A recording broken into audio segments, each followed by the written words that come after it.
You canceled again last night. Not for any dramatic reason. The plan was fine. The people were fine. You were even looking forward to it, in a small way, 3 days ago when you said yes. And then the day arrived, and something in you went quiet, and you sent the message, and you felt a relief so clean it almost embarrassed you. You went back to your couch, your tea, the same lamp you've been turning on at the same hour for years. And the night unfolded in the shape it always does when you're left alone inside your own walls. Something about that pattern has started to worry you, or worry the people around you, which is starting to worry you. There's a story being told about you, quietly, in rooms you're not in, and you suspect it isn't quite right. It isn't. And the reason it isn't goes deeper than the easy explanations either side has reached for. The people watching this from the outside have a few ready-made readings, and each one slides past the actual thing. The most common reading is that someone like this must be antisocial.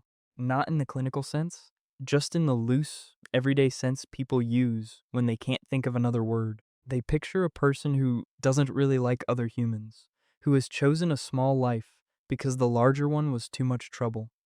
That reading sounds reasonable to the person saying it. It also says more about the speaker than the person being described.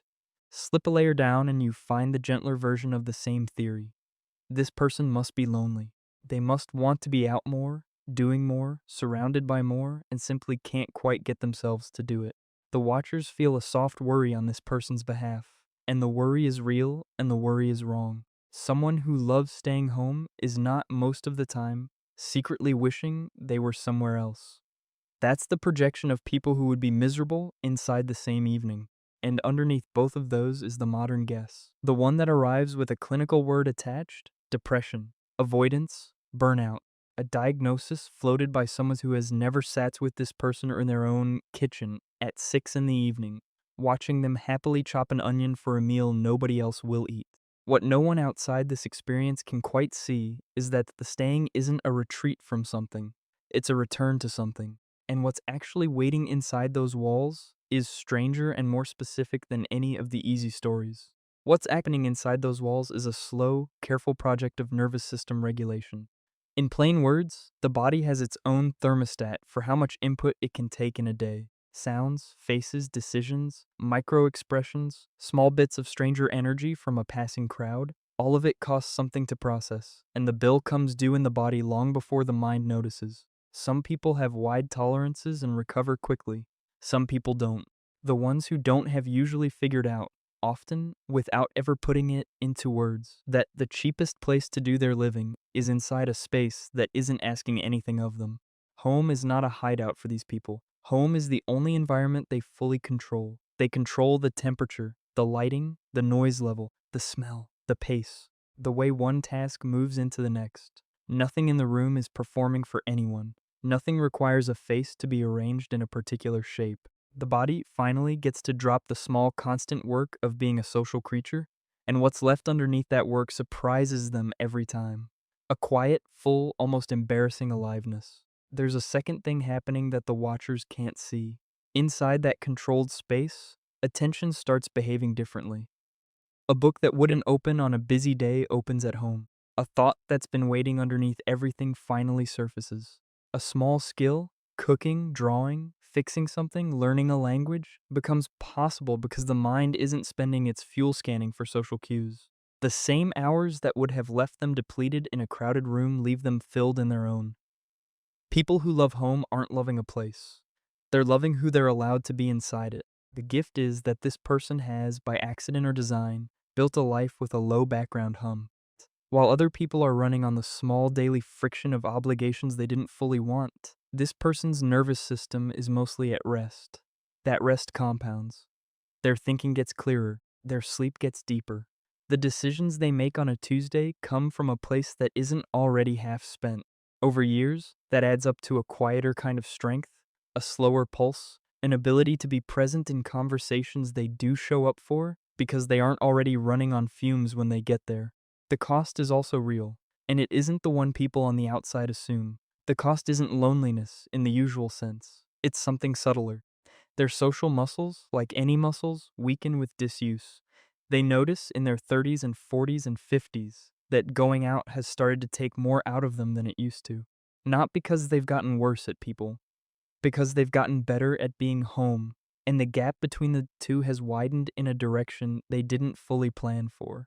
There's a darker version of this hiding inside it. Sometimes the comfort of home becomes so total that the rest of life starts to feel optional.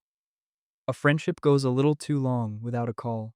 A new opportunity gets quietly turned down. The walls were supposed to be a place to rest, and somewhere along the way, they became a place that doesn't ask them to stretch anymore. The gift and the cost are made of the same fabric. The same instinct that protects them is also, slowly in some lives, beginning to shrink them. The trap waiting for someone like this is to confuse what feels good with what's good for them. Those two things overlap most of the time. Home soothes them, home heals them, home returns the body to a place where it can hear itself again. But every once in a while, the same instinct that protects them starts protecting them from things that weren't actually threats. A dinner that would have been fine, a trip that would have left a mark on them for years, a small first step towards something they've quietly been wanting and won't admit they've been wanting. The body says no, the body says home. And because home has been right so many times before, they trust the no without questioning it. The trap closes slowly. Each canceled plan makes the next one easier to cancel. Each turned down invitation tightens the radius of the life. The room that started as a sanctuary becomes, by inches, the only place they fully trust. And the strange thing is, they may not even notice the contraction is happening, because nothing about it feels wrong from the inside. It feels like the same piece it always was, just smaller now, just a little quieter than last year, just one or two fewer doors than there used to be. The dark truth is that comfort can become a slow form of disappearance, not for everyone, but for some people in some seasons, yes. And the kindest people in their lives often won't say so, because they don't want to make this person feel judged for the very thing that has kept them whole. If this is you, the way through isn't to start forcing yourself out 3 nights a week. That's a script written by people who don't have your nervous system. It would burn you out within a month, and you'd come back to your couch defeated and slightly ashamed, which is the last thing this part of you needs. The way through is smaller and stranger than that. Once in a while, not often, just once in a while, let yourself say yes to the thing the body has flinched away from. Not because you should, because you've been quietly wanting it underneath the flinch. The yes doesn't have to be big. A short walk with a friend who matters. A coffee with someone who has been trying to find you for months. A drive somewhere you used to love going. Something the home version of you wouldn't have planned, but that the rest of you, the larger you, has been waiting for. You don't have to leave your sanctuary to do this. You just have to remember it's a sanctuary, not a cage. The door swings both ways. You built it that way on purpose, even if you've forgotten. The walls you've made aren't a problem. They're one of the most honest things about you. They told you who you are before the world finished asking. Just don't let the walls do all the talking from here on out. If any of this met you somewhere quiet, leave a comment and consider subscribing. There will be more like it.